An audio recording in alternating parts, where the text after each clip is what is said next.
ஒரு ஒரு ஒரு ஒரு ஒரு ஒரு பிரதரா நான் வந்து அவங்களுக்கு சொன்னேன், தன்மானத்தை வந்து யாருக்காகவும் விட்டு கொடுக்காதீங்க. சுயமரியாதையான தன்மானம் இருக்கு, அது யாருக்காகவும் விட்டு அஜித்குமாருக்காகவும் விட்டு கொடுக்காதீங்க. அது வந்து என்னுடைய ஒரு அட்வைஸ் கிடையாது, ரிக்வெஸ்ட். அவங்க வேலையை வந்து 100% இறங்கிடுங்க. ஆஃபீஸுக்கு போறீங்களா இல்லை படிக்கிறீங்களா, அதுல மட்டும் கவனம் செலுத்துங்க. அது மட்டும்தான் அவங்களை காப்பாற்றும். அறியாமையை வந்து ஒழிச்சு கட்டுங்க. அறியாமை வந்து பிகெஸ்ட் டிசீஸ்.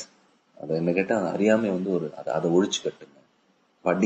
படிங்கன்னா வந்து பள்ளிக்கூடத்துக்கு போயிட்டு தான் வந்து எஜுகேட் ஆகணும்னு கிடையாது.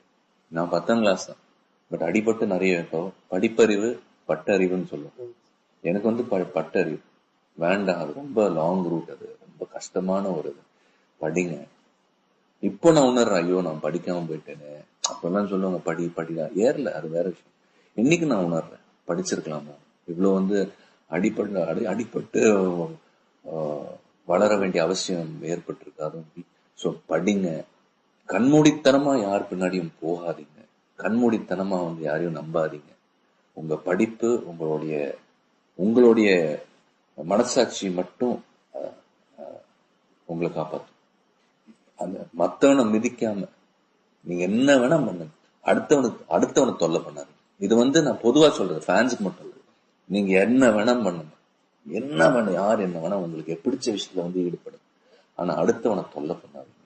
அடுத்தவன் காலை மிதிச்சு முன்னேறாதீங்க. நல்ல ஃப்ரெண்ட்ஸா இருக்கீங்களா, குட். பிரியுறீங்களா, ஒருத்தர் வந்து திட்டாதீங்க. அதான் நாகரிகம்.